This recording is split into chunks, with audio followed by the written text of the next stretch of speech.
When it comes to flag football, you have to be careful as an offensive coach not to give your quarterback too much to look at on one play. And let me show you a little bit about what I'm talking about. I'm just going to use the whiteboard feature here to show you.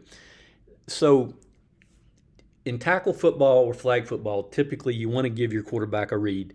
And in this particular play right here, you've got a stacked bunch out here. But the read goes, as you can see, 1, 2 to the post and behind that, and then really a check down 3 with your X coming on the under route right there. Now, the point that we're making today, that this is a 5v5 flag football play. And so with 5 players, right, you've got 3 that you want your quarterback to look at before they go pull the ball down and scramble if that's allowed in your league. But that means that at least 1 player needs to be dead on the play. In other words, your quarterback is not looking at the center on this one right here. Now, wouldn't have to be the center. It could be another player. I'll show you here in a second.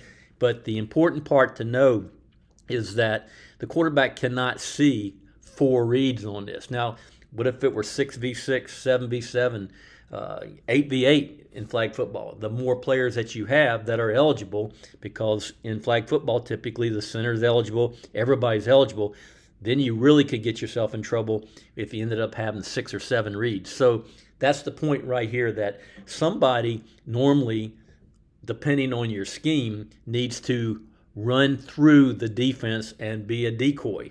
And it's important that this player right here not jog, because if they jog, then it's going to really destroy your read over here. They need to run full speed, all right, and get to the corner, in this case right here. Now, I want to go back over here and just point out that it wouldn't always have to be the center.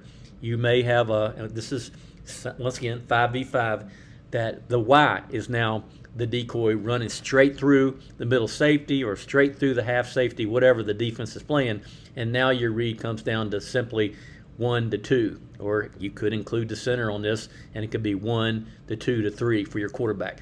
But the big point that we're making today is that 5v5, 6v6, 7v7, you need to make sure that you tell your quarterback, all right, who they're looking at, and it can't be all of your receivers on any one particular play.